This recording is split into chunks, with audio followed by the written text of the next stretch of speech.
प्रजापिता ब्रह्म कुमारी के मत, उनके नियम और उनका शास्त्रोक्त रूप से खंडन। कल एक पार्ट वीडियो बनाया था, अगर आप में से किसी ने नहीं देखा है तो वीडियो यूट्यूब पर उपलब्ध है, आप देख सकते हैं। यह अंतिम पार्ट और सेकंड पार्ट।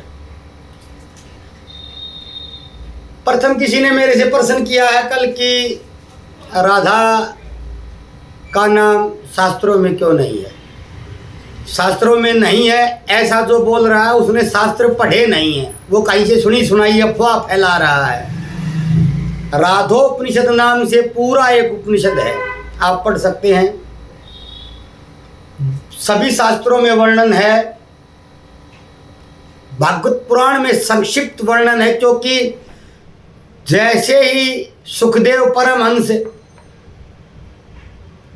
ठाकुरानी श्री राधा जी का नाम लिया करते उनकी समाधि लग जाया करती, इसीलिए भागवत पुराण में जगत जननी माँ राधा का वर्णन संक्षिप्त है। बाकी आप सभी शास्त्र पढ़ नहीं लिए हैं, कहीं से कोई कमेंट कर पढ़कर तब आ रहे हैं यहाँ पर मेरे से प्रश्न करने। अगर शास्त्रार्थ की किसी में हिम्मत है तो वो कर सकता है, मैं साबित कर दूंगा किसकी शास्त्र में वर्णन है। और यदि आप कहेंगे तो मैं शास्त्र का प्रमाण देकर वीडियो भी बना दूंगा कि किसकी शास्त्र में राधा रानी का जिक्र है, नहीं है, वर्णन है, नहीं है, प्रमाण दे देंगे, श्लोक सहित, अध्याय सहित, नंबर सहित। खैर आज के विषय पर चलते हैं। जय भोलेनाथ, जय जगन्नाथ, जय जय श्री राधे। ब्रह्म कुमारी का मत है कि ये महाप्रलय का समय है, महाप्रलय हो जाएगा और सृष्टि पर 10, 20, 50 हजार आत्माएं ही बचेंगी। और यह प्रक्रिया 5000 वर्ष पर दोहराई जाती है, हर 5000 वर्ष पर, क्योंकि इनका तो रील प्ले ही है ना, इनकी तो वही कैसेट, वही रील चल रही है, तो 5-5 हजार साल पर महाप्रलय होती रहती है और वही आत्माएं शेष बचती हैं, नई आत्माएं जन्म लेती हैं। इस युग में वही दीपक है और वही सामने वाले दर्शक है, वही यूट्यूब है, चैनल का नाम भी यही है। तो बुद्धि के प्रयोग की आवश्यकता ही नहीं है जब रील ही चल रही है। तो चिंतन, चेतना, विवेक का प्रयोग, ये सब तो फालतू की बात होगी फिर, क्योंकि रील ही चल रही है। तो ध्यान, प्राणायाम और अध्ययन ये सब फालतू का विषय है, क्योंकि रील चल रही है। इसमें आप क्या करेंगे, कुछ नहीं कर सकते, आप एक रोबोट हो गए हैं फिर। तो ऐसा नहीं है। क्रियमान कर्म और प्रारब्ध दो अलग अलग विषय हैं, और संचित तीसरा विषय है। तीनों को मिलाकर फलित होता है, कुछ हमारे हाथ में होता है, कुछ भाग्य के हाथ में होता है। अब इसका खंडन हम शास्त्र से करते हैं। श्रीमद् भगवद गीता अध्याय 2 श्लोक नंबर 16। नास्तो विद्यते भावो ना भावो विद्यते सतः। नाशवान का अस्तित्व नहीं होता और सत्य का कभी विनाश नहीं होता। श्री भगवान अध्याय 2 श्लोक नंबर 16। अध्याय नंबर 9 श्लोक नंबर 7 श्रीमद् भगवद गीता। सर्वभूतानि कौन्तेय प्रकृतिम यान्ति मामिकाम कल्पक्षे पुनस्तानि कल्पादो विसर्जाम्यहम्। कल्पांत के अंत में यानी कि ब्रह्मा के एक दिन में सब जीव मुझ में लीन होते हैं, और कल्प के प्रारंभ में मैं उन्हें पुनः उत्पन्न करता हूं। श्रीमद् भगवद गीता अनुसार महाविनाश यानी कि महाप्रलय कल्प के अंत में होता है, न कि हर 5000 वर्ष के उपरांत। और ये श्री कृष्ण को मानते हैं सामान्य देवी देवता, और महाभारत उनने की ही नहीं है, तो फिर अन्य शास्त्रों का प्रमाण भी देते हैं। प्रलय बार बार होती रहती है। प्रलय हर चतुर्युगी में होती है, हर युग में कई बार होती है। 2500 साल पहले भी हुई थी। महाभारत का युद्ध भी एक प्रकार की प्रलय ही था, होती रहती है। प्रलय कई बार हुई है। बड़े विनाश को प्रलय कह देते हैं, बड़ा विनाश कोई हो जाए कहीं। अब ये कोविड काल में जो मरे ये प्रलय ही थी। प्रलय यही होती है, खंड प्रलय, प्रलय, महाप्रलय। महाप्रलय से नहीं होती है। विष्णु पुराण 1:7-24। भगवान ही सृष्टि, स्थिति और लय के कारण है। विष्णु पुराण 1:7-24। श्रीमद् भागवत महापुराण अध्याय 12 स्कंद नंबर स्कंद नंबर 12 अध्याय नंबर 4 श्लोक नंबर 35। कल्पे कल्पे प्रजा सर्वा प्रलये च यथा क्रम। प्रत्येक कल्प के अंत में प्रलय होता है। शास्त्र स्पष्ट कह रहे हैं महाप्रलय करोड़ों वर्ष में होता है, न कि हर 5000 वर्ष में होता है। प्रलय के प्रकार शास्त्र अनुसार, मेरे अनुसार नहीं, शास्त्र अनुसार पहला प्रलय नित्य प्रलय।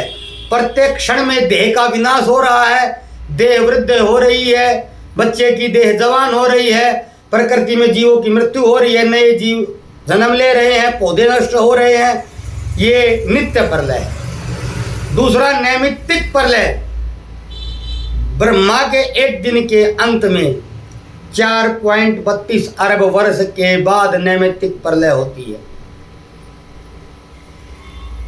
यानी कि कल्प के अंत में। तीसरा है प्राकृत प्रलय, ब्रह्मा के जीवन काल के बाद संपूर्ण सृष्टि काल है। 100 वर्ष ब्रह्मा के जब हो जाएंगे, एक दिन ब्रह्म के 4.32 वर्ष अरब वर्ष और 100 वर्ष संपूर्ण सृष्टि काल है। आत्यंतिक प्रलय 4 नंबर सबसे जरूरी प्रलय, आत्मा की मुक्ति और पुनर्जन्म से मुक्ति। जो आत्मा मुक्ति को प्राप्त हो गई, पुनर्जन्म नहीं होता है, वो आत्यंतिक प्रलय कहलाती है। ब्रह्म कुमारी केवल महाविनाश की कल्पना करते हैं, जबकि शास्त्र प्रलय को विस्तृत और गहन रूप में बताते हैं। यदि हर 5000 वर्ष पर महाप्रलय हो जाएगा तो फिर इतिहास, सभ्यता, प्रमाण, वेद, पुराण, शिलालेख, मिस्र के पिरामिड, ये सब सुरक्षित कैसे रहे? मिस्र के पिरामिड की उम्र भी 5000 साल से ज़्यादा ही है और वह भी सुरक्षित है। और बहुत से शिलालेख, शिलापट्ट और सभ्यताएं मिली हैं जिनका 7-7, 10-10 हज़ार साल इतिहास पुराना मिल गया है, तो वो सुरक्षित कैसे हैं? दूसरा प्रमाण, यदि केवल ब्रह्म कुमारी के अनुयायी ही नए सत्ययुग में प्रवेश करते हैं तो क्या गीता का यह वचन असत्य है कि ये यथा माम प्रबदन्ते तास्तथैव भजाम्य हम। गीता 4:11। क्या सर्वव्यापक ईश्वर केवल एक संस्था के अनुयायियों को बचाएगा और शेष मानवता का विनाश कर देगा? यह ईश्वर की निष्पक्षता के विपरीत है कि केवल एक संस्था ही बचेगी, चाहे कोई बोल रहा हो मिथ्या भाषण कर रहा है। कई धर्मों में भी कहा जाता है कि कयामत के बाद यही सब बकवास है। श्री कृष्ण कह रहे हैं, जो मेरा जिस रूप में भजन करता है, जिस रूप में आराधना करता है, मैं उसकी दृढ़ता उसी रूप में स्थित कर देता हूं और स्थिर कर देता हूं, और उस रूप में जिसमें वो भज रहा है मैं ही हूं। प्रलय करोड़ों वर्ष में, महाप्रलय करोड़ों वर्ष में होती है, 5,000 वर्ष में नहीं होती है। प्रलय सार्वभौमिक नियम है, किसी संगठन विशेष की गारंटी नहीं है। सत्ययुग का उदय धर्म और सत्य की स्थापना से होता है, किसी संस्था की सदस्यता लेने से नहीं होता है।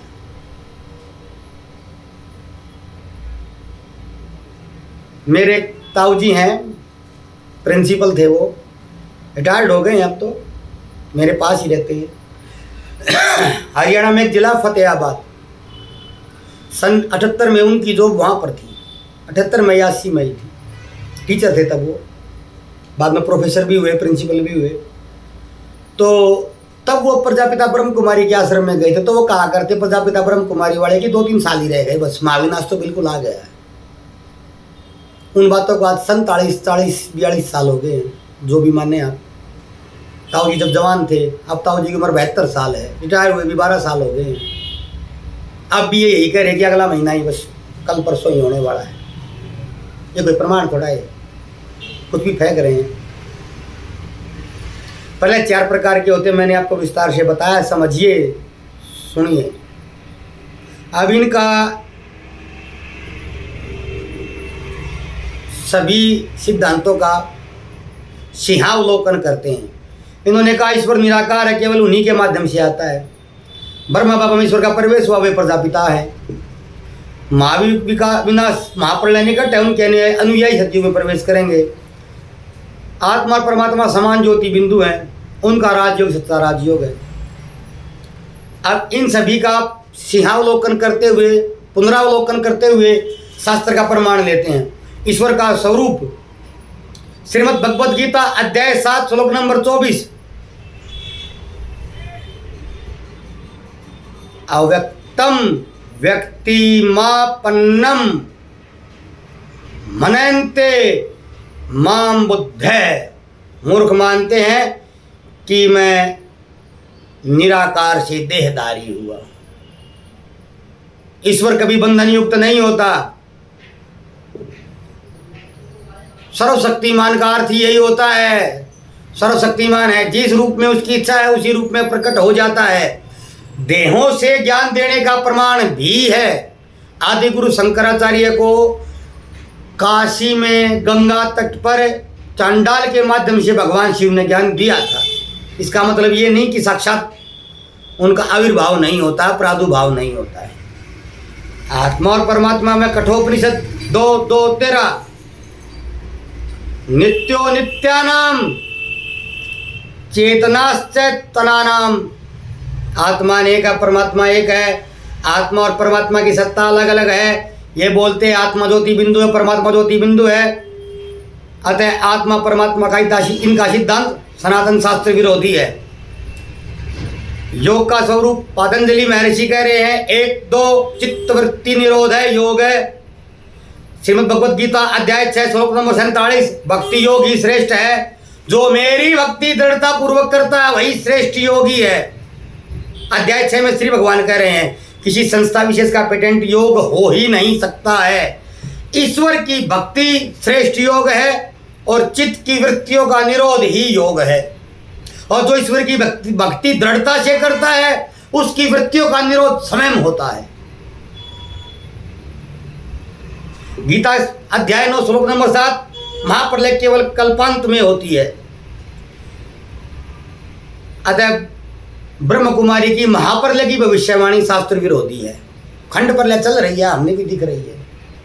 मैंने इसकी 2015 में कई बार भविष्यवाणी की थी। विश्व युद्धों की, महामारियों की, भूकंपों की, जल प्रलयों की भविष्यवाणी मेरी सटीक होती ही है। भूकंप की भी हुई है, अग्निकांड की भी हुई है। कोई ब्रह्म कुमारी वालों में है जो बता दे अगले महीने क्या होने वाला है। हम हर गोचर में बताते हैं अगले माह कौन सी घटना घटने की संभावना है और 90% तक सच होती है। बस होने वाला है, सब मरने वाले हैं, ये कोई बात थोड़ा हुई। 70 में भी कह रहे थे ऐसा ही, 2025 में भी ऐसा ही कह रहे हैं। ये बताइए अगले महीने क्या होने वाला है। नहीं तो हम बताते क्या होने वाला है, फिर क्या करेंगे ये बताइए। रोक नहीं सकते हम भी, आप भी नहीं रोक सकते हैं। जो होने वाला वो होकर रहेगा।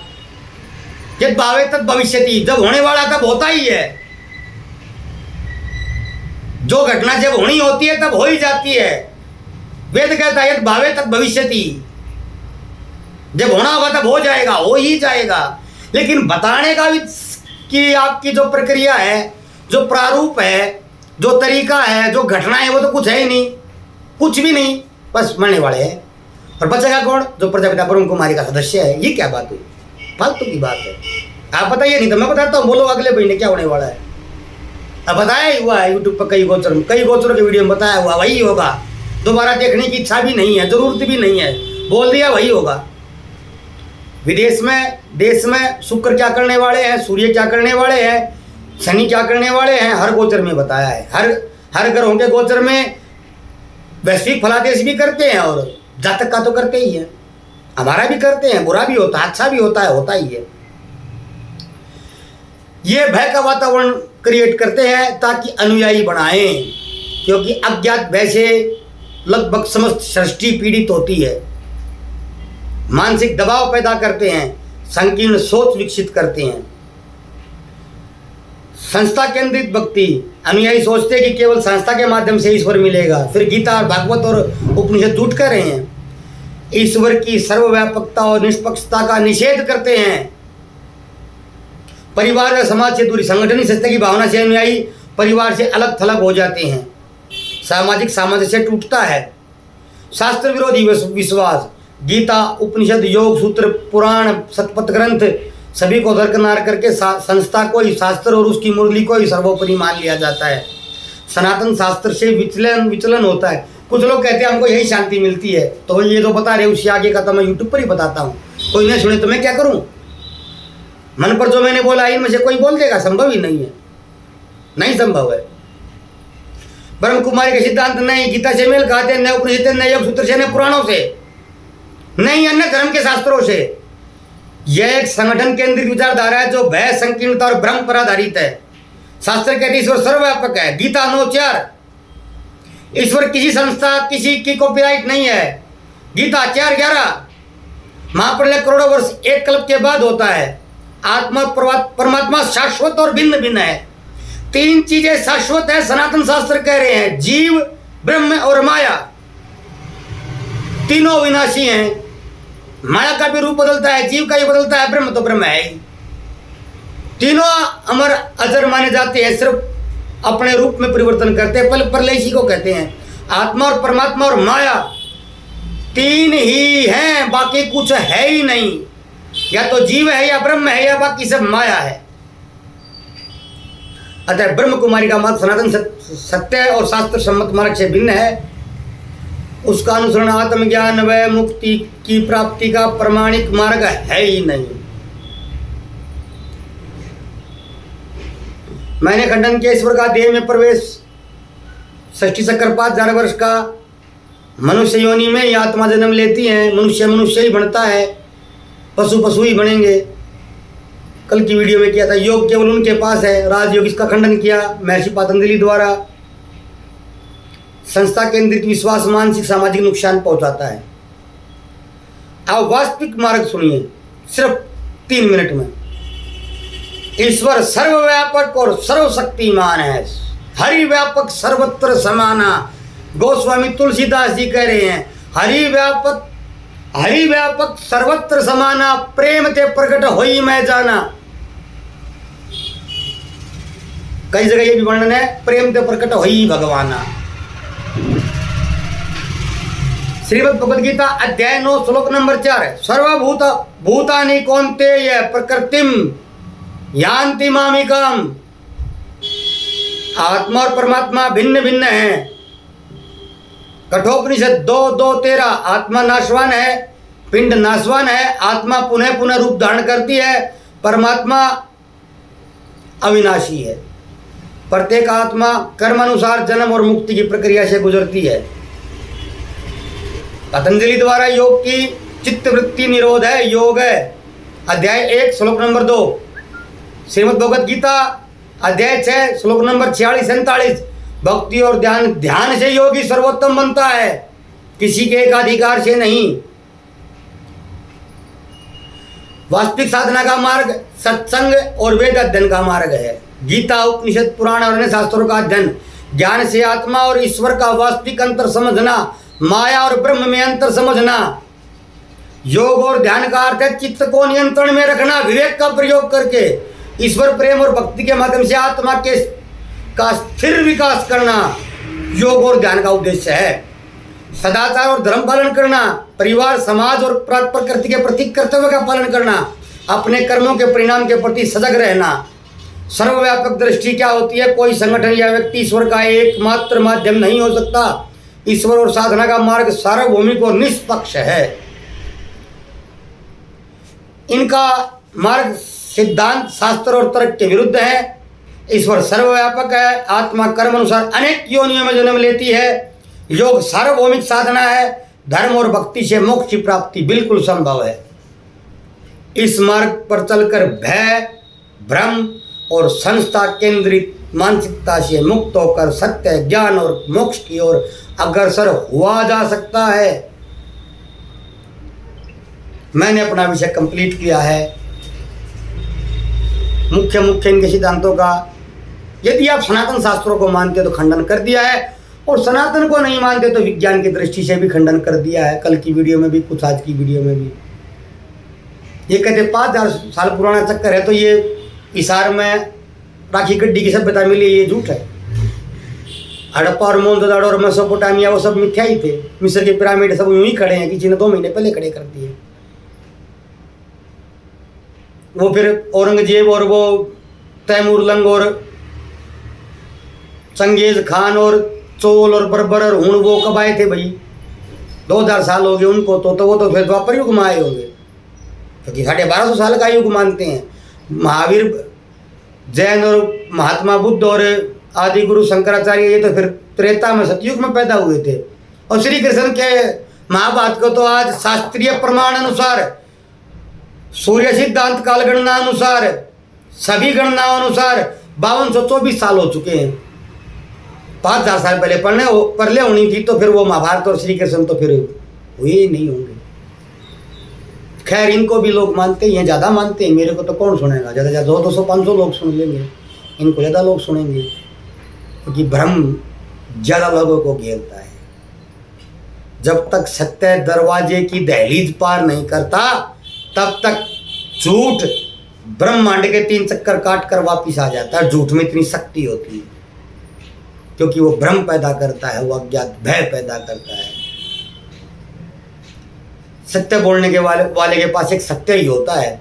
झूठ वाले के पास, झूठ वाले को टेक्निक, तकनीक, भ्रम और कुछ कुछ अपनाना पड़ता है। उसके पास 1000 कलाएं होती। सच बोलने वाला क्या कला करेगा? जो बोल रहा है वो सही है, वो बोल रहा है, उसके पीछे क्या जुगाड़ लगाए है? कुछ नहीं। खैर इसको जो मानना मानता रहे। मेरे को जिन्होंने बोला था कि ये कार्य करिए, मैंने कर दिया है। शेष सब श्री भगवान के हाथ में है। आदि से अंत तक, अंत से अनंत तक सब शिव ही शिव है। धन्यवाद। जय भोलेनाथ, जय जगन्नाथ।